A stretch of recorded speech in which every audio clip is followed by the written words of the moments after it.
When you pull up the Twitter account for the President of the United States, you'll see account suspended. Facebook and Instagram have done the same. Big Tech says this is in an effort to prevent further incitement of violence, but it has raised all kinds of censorship and First Amendment issues.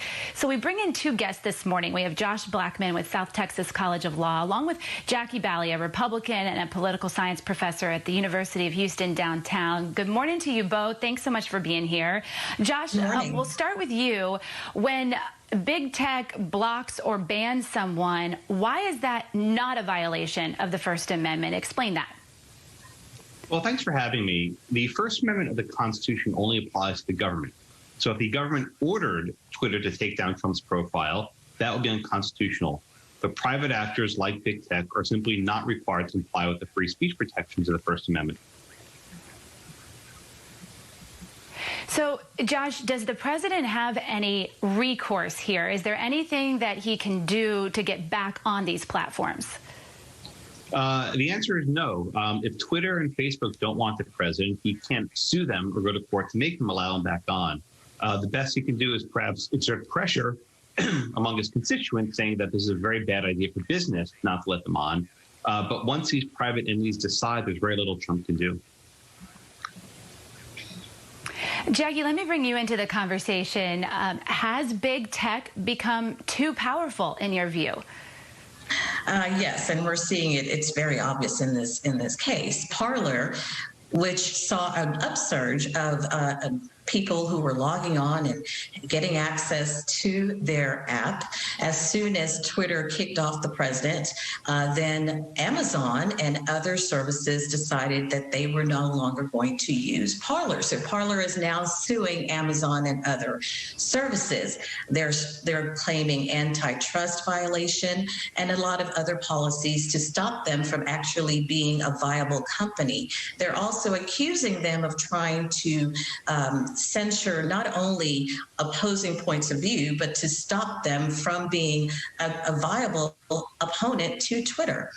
You're seeing in a lot of these big tech companies, they gave over $15 million to Joe Biden in his presidency, and now they are going into key roles and key leadership roles in Joe Biden's upcoming presidency. So there is an overlap. There is a time where you were supposed to separate, but this is not one of them. And so we're going to see a lot of lawsuits that are going to be filed, and the laws and the Supreme Court are going to have to make some serious decisions, not only over antitrust laws, but also Section 230, which allows companies to do exactly what Twitter has done. Well, let me bring Josh back into the conversation and ask about Parler, because you brought that up, Jackie. We saw Apple and Google remove this app from the App Store, the platform. This is also the app where a lot of people say the violent mob organized. So is there any violation here with removing Parler? And what's your response to some of Jackie's points that she brought up, Josh? Oh, sure.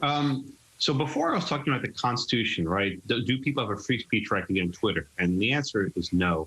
The next issue is whether there are certain laws or statutes that apply.